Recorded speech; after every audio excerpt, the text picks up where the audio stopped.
Hi there everyone, my name's Dave West. I hope we're all doing well. So welcome back to a new feature for the channel, and this is the bite-size video test rather than the ultimate video test. And I'm going to kick things off with the Oppo Find X5 Lite. Now this borrows some of the features of its bigger brothers, the Find X5, Find X5 Pro, but does also water down a lot of the features as well. And I'm going to start off with the front-facing camera in its standard auto mode. So this is a 32 megapixel camera, and it can record video at up to 1080p at 30 frames per second. Now unfortunately it doesn't have any electronic image stabilization, so as you can see here it's a little bit shaky, but video quality isn't too bad, and I think it's pretty fitting for a phone at this budget price. Now if we do want to stabilize the footage, then Oppo includes a really handy ultra steady video mode.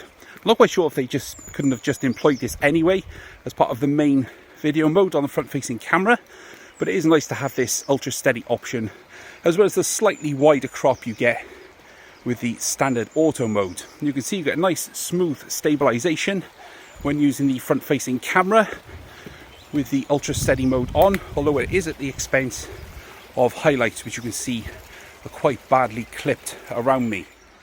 Alright, so moving around to the rear cameras then. So you've got three cameras, I say. Two are usable, one barely usable, and that's for photography. But this is the 16 megapixel ultra wide angle camera. Now this can only record video at up to 1080p at 30 frames per second in its standard mode, which you can see here. Now there's no electronic image stabilization, and you also can't switch any of the cameras on the go like you can do with the Find X5 and Find X5 Pro. But with a steady hand and careful movement, you get a nice wide field of vision, nice colors.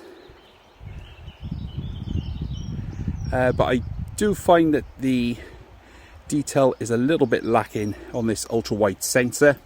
But it's nice to have that flexibility on this budget conscious handset.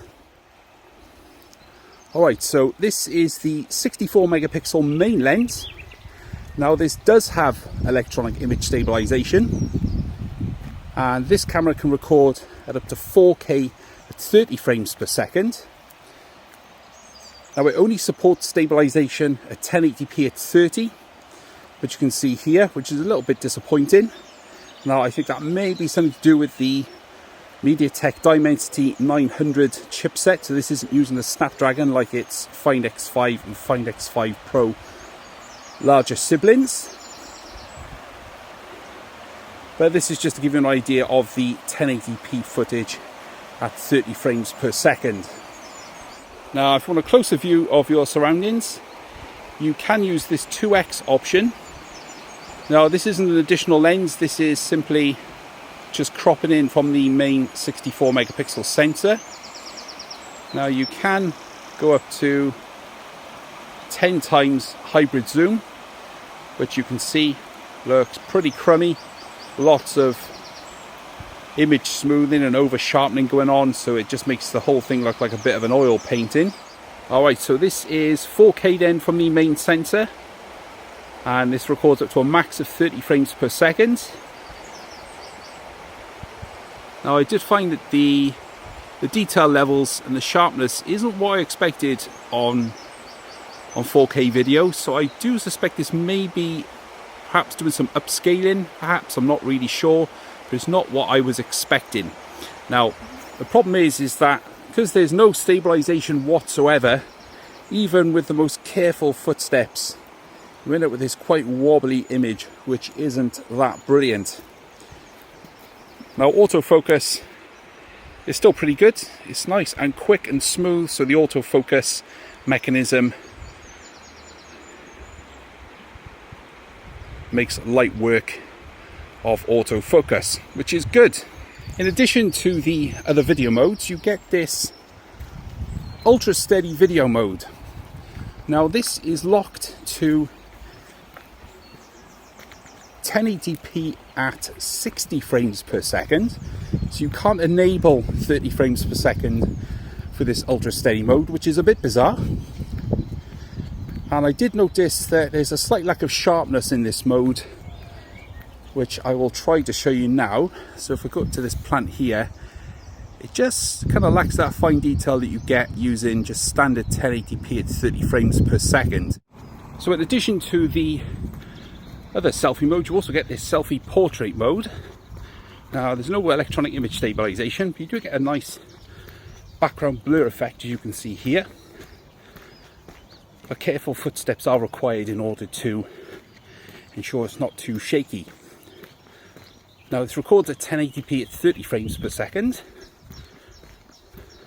It can't go any higher than that, but you can see the lack of stabilization is causing a bit of a wobble in the background. But that is the portrait mode from the selfie camera.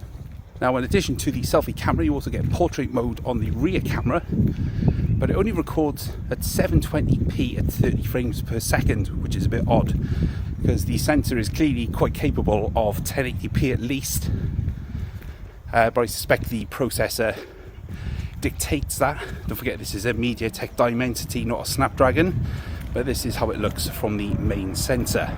And finally, you've got this dual view video mode, which enables the front and the rear cameras, and it records at 1080p at 30 frames per second. It's not something I would use personally, but I can see that some people may find some value in this option, especially if you're into your vlogging with your smartphone. But this is just to give you an idea of how the footage looks using this pretty cool little option, which has found its way from the Find X3 Pro. But you let me know what you think down in the comments section. Alright, so that's the end then of this bite-sized video test for the Oppo Find X5 Lite. Hope you've enjoyed this slightly newer format on the channel. Let me know if you think this was a good idea in the first place. I thought, as I'm going to pick up my car, it's a good opportunity to record some video and show you what this budget handset is like from the Find X5 series of handsets. If you've got any comments or questions about anything you've seen in the video, then please do leave those down in the comments and I'll get back to you as soon as possible. And don't forget, if you're new around here, then please do consider subscribing. So there's more videos coming like this on the channel very, very soon. But for now, this has been my bite-sized video test for the Oppo Find X5 Lite. My name's Dave West, and I'll catch you guys later.